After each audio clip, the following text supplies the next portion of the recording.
देखिए बात सुनिए, 94 से इस समय चल रहा है, 94 से चल रहा है। मैं चाहूँगा पानी आ जाए तो हम बहुत स्वागत करेंगे। मैंने पहले ही नीम के थाने में कहा था, क्योंकि मुख्यमंत्री जी ने नीम के थाने की बात भी करी, सबकी बात करी थी कि हम सब जगह पानी लेके आएंगे। मैंने कहा पानी आएगा तो मैं खुद मुख्यमंत्री निवास में जाके स्वागत करूंगा, ठीक है ना। अब ये जो बयानबाजी हो रही है उस पर मैं नहीं पढ़ना चाहता। मैं चाहता हूँ पानी आए, इम्प्लीमेंट हो, जो भी MOU हो, MOU हो, इम्प्लीमेंट हो, पानी आ जाए तो मुझे ही नहीं पूरे प्रदेशवासियों को, अब पूरे शेखावटी लोगों को, चूरू हो चाहे सीकर हो चाहे झुंझुनू हो, सबका बहुत बड़ी खुशी होगी, इसमें कोई दो राय नहीं है। जिस प्रकार अमित शाह जी और ये पूरा बता रहे कि हमने बहुत बड़ा उपलब्धि हासिल कर ली है, बड़े बड़े विज्ञापन आ रहे हैं, न्यूज़ आ रही है, अब ये इम्प्लीमेंट होना जरूरी है मेरी दृष्टि के अंदर, नंबर 1। नंबर 2, इस मुबारक मौका अगर वो मानते हैं इसको, तो मैं उनको एक और बात का सुझाव देना चाहूँगा। 0.8 MGFT पानी हमारा बकाया है पंजाब के अंदर।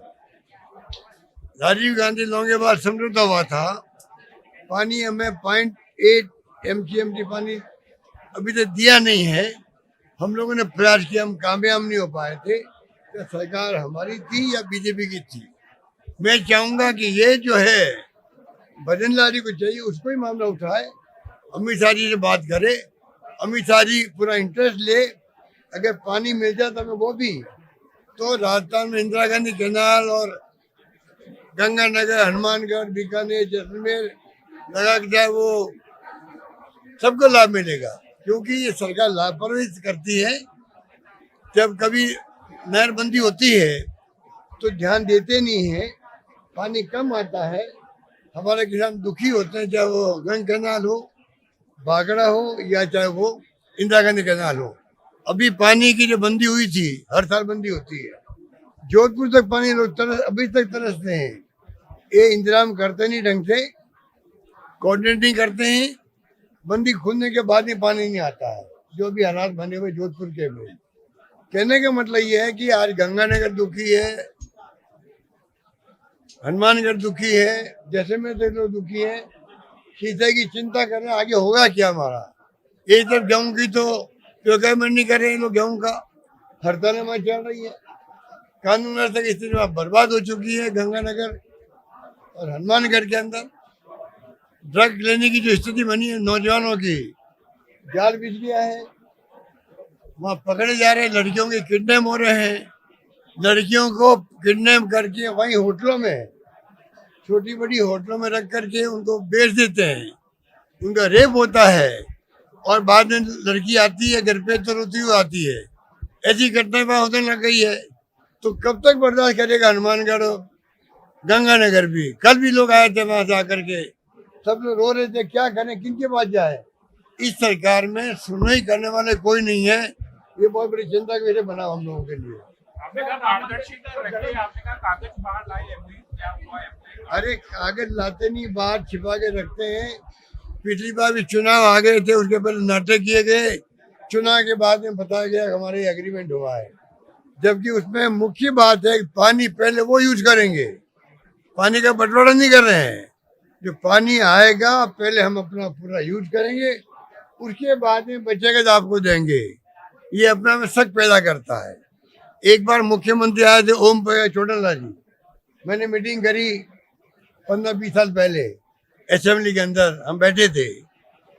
मैंने ये मांग रखी जो भंडारी रख रहे हैं उनके सामने, उनके अधिकारी साथ थे, मेरे सामने कहा उन्होंने अधिकारियों को, अरे सुनो भाई, गहलोत साहब क्या कह रहे हैं, पानी जो भी आए पहले हमें राजस्थान को देना है, बच्चे का हम काम ले लेंगे। वो जुमला मुझे आज भी याद है, वो 15-20 साल हो गए। पहले पानी राजस्थान को दो, पानी बचे तो हम यूज करेंगे हरियाणा वाले। तो भैया वो जुमले 20 साल वाला मुझे अभी तक याद है। मैं चाहूंगा भजनारी उसमें कामयाब हो, मेरी शुभकामनाएं भजनारी के साथ में है। जेल में जगन गुजर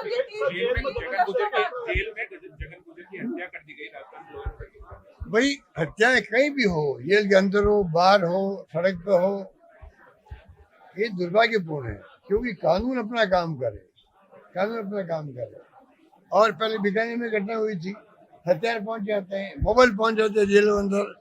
तो ये बातें तो चाक चौबंद करना पड़ेगा सरकार को ही कि जेलों में ऐसी स्थिति नहीं बने। हाई सिक्योरिटी जेल में अगर ऐसी घटना हो जाए तो बाकी बंदी जो है वो चिंतित हो जाते हैं, हमारा क्या होगा। ये सरकार को देखने की बात है। राम मंदिर का तो पूरा हिंदुस्तान में गांव गांव में बात फैल चुकी है। पूरे गांव में लोगों में बहुत भयंकर आक्रोश है।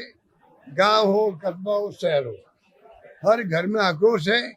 क्योंकि राम में सबकी आस्था है, सबकी आस्था है। किसी ने 1 रुपया दिया, किसी ने 50 दिए, 100 दिए, 1000 दिए, 1 लाख दिए, 1 करोड़ रुपए दिए, पर आस्था सबकी बराबर होती है।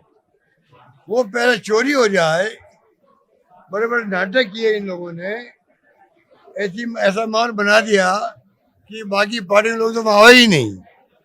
ऐसा माहौल बनाया गया वहाँ पर उद्घाटन के वक्त में भी। हमारे धर्माचार्य जो है वो तक वहाँ नहीं गए। तो ऐसी स्थिति क्यों की? अब चोरी हो रही है वहाँ पर। ये चोरी की बात को अभी की बात नहीं है, मंदिर बनने लगा उसके पहले से ही जो जमीनें खरीदी जा रही थी, ठेकेदार जो आए थे बाहर से वहाँ पर, तब से ही खबरें मीडिया में आ रही है। उस वक्त अगर ध्यान देते तो आज ये स्थिति नहीं बनती। ये जो चोरी हुई ना, ये इनको ले डूबेगी, बीजेपी को भी, आरएसएस को भी, और इनके जो ट्रस्टी उनको भी। क्योंकि लोगों में बहुत भारी गुस्सा है। आपने हमें गुमराह किया, लाखों करोड़ रुपए इकट्ठे कर लिए, अरबों रुपए, कोई हिसाब किताब नहीं है, हिसाब किताब नहीं है। ये तो भला हो राजस्थान का जो पत्थर हमने दिया यहाँ पर, राजस्थान पत्थर क्या मंदिर बनाने के लिए, पत्थर इलीगल जा रहा था। मैंने चंपत राय जी को कहा, मुझसे मिलना आए थे वो, जो आज वो कहीं चले गए हैं, उनके ऊपर आरोप लग रहे हैं। मैंने उनको समझाया, मंदिर जैसे काम के अंदर आप अवैध पत्थर क्यों ले आ रहे हो? मंदिर का पवित्र काम है। आप पीएमओ से बात करो, हमारी माइंस को पहले लीगल बनवाओ, उसके बाद में पत्थर ले जाओ। पूरा प्रोसेस हुआ, प्रोसेस होके वो क्षेत्र जो था वन क्षेत्र निकाला गया, लीगली हमने पत्थर उनको दिया। तो पवित्र पत्थर से वो मंदिर बना है वहां पर, वो हमारे कारण बना है। पर हमें तो इन्वॉल्व किया नहीं, हमें तो और फंक्शन में इन्वाइट भी नहीं किया। जिस राजस्थान ने पत्थर दिया, कम से कम वहाँ की कैबिनेट को बुलाते वो कि भाई आपके कारण लीगल पत्थर मिला, हमें अवैध पत्थर नहीं काम लेना पड़ा, हमें याद भी नहीं किया किसी को भी। तो हम उनको क्या कहें? हम तो इतना ही कह सकते हैं, चोरी जो हुई है वो चोरी के बाद में सीना चोरी नहीं होनी चाहिए।